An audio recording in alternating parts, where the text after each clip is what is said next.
Hello everyone, this is Kanak Som and in this video we will learn about the difference between breathing and respiration. तो इन दोनों के बीच में difference क्या होता है? ब्रीदिंग होता है सिर्फ ऑक्सीजन लेना और CO2 बाहर निकालना। तो देखो ब्रीदिंग क्या होता है? The process of inhaling the oxygen and exhaling the CO2 by the lungs is known as breathing। मतलब ऑक्सीजन को अंदर लेना, CO2 को बाहर निकालने की प्रोसेस को हम क्या बोलते हैं? ब्रीदिंग बोलते हैं। फिर रेस्पिरेशन क्या होता है? रेस्पिरेशन एक ऐसा प्रोसेस होता है, हम खाना खाते हैं, उस खाने से जो एनर्जी निकलेगी, जो हम खाना खा रहे हैं उससे जो एनर्जी प्रोड्यूस होती है, उस प्रोसेस को हम क्या बोलते हैं? रेस्पिरेशन। इसके बाद सेकेंड पॉइंट पे आता है, breathing take place in the lungs. बस ब्रीदिंग में हमारे लंग्स का काम है, फेफड़े हमारे। बस ब्रीदिंग में कौन पार्टिसिपेट करते हैं? लंग्स। और रेस्पिरेशन में, ये रेस्पिरेशन का होता है सेल्स के अंदर। सेल तो पता होगा सेल क्या होती है, जिससे लिविंग ऑर्गेनिज्म बने हैं। सेल से मिलकर सारे लिविंग ऑर्गेनिज्म बने हैं। Cell is the functional and structural unit of living beings. तो ये रेस्पिरेशन किसके अंदर होता है? हमारी बॉडी में जितनी भी सेल्स है वहां पर जाकर क्या होता है? रेस्पिरेशन होता है।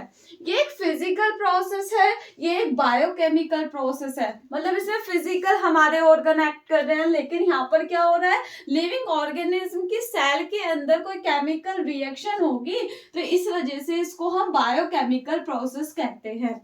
फिर फोर्थ पॉइंट है, there is no energy production during this process.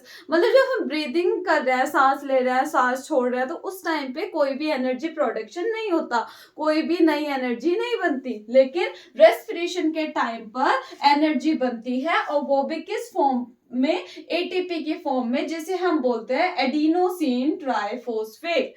फिर उसके बाद लास्ट पॉइंट है, breathing occur outside the cell.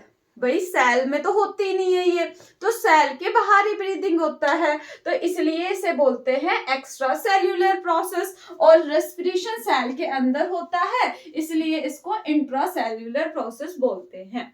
किसी ने कोई नॉर्मल क्वेश्चन करा क्या ब्रीदिंग रेस्पिरेशन सेम है, तो उसे क्लियर बताना, नहीं भाई ये दोनों सेम नहीं है। ब्रीदिंग होता है सांस लेना, सांस छोड़ना, इसमें सिर्फ लंग्स इन्वॉल्व होते हैं। और रेस्पिरेशन क्या होता है? एनर्जी का प्रोडक्शन होना, किसकी हेल्प से? मतलब जो हम फूड खाते हैं उसका जब ब्रेक डाउन होगा वो, और उससे जो एनर्जी प्रोडक्शन होता है, तो उसको हम क्या बोलेंगे? रेस्पिरेशन बोलते हैं।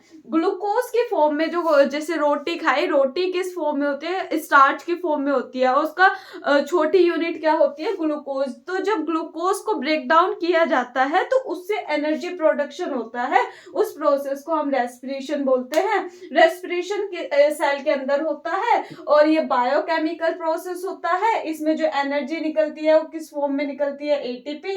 एटीपी की फुल फॉर्म याद रखना, एडिनोसिन ट्राइफॉस्फेट। फिर उसके बाद रेस्पिरेशन कहाँ होता है? सेल के अंदर होता है, और इसलिए इसको इंट्रासेल्यूलर प्रोसेस बोलते हैं। अब हम नेक्स्ट वीडियो में रेस्पिरेशन के टाइप पढ़ेंगे। 2 टाइप होते हैं मेनली, एरोबिक और एनाएरोबिक। Thank you.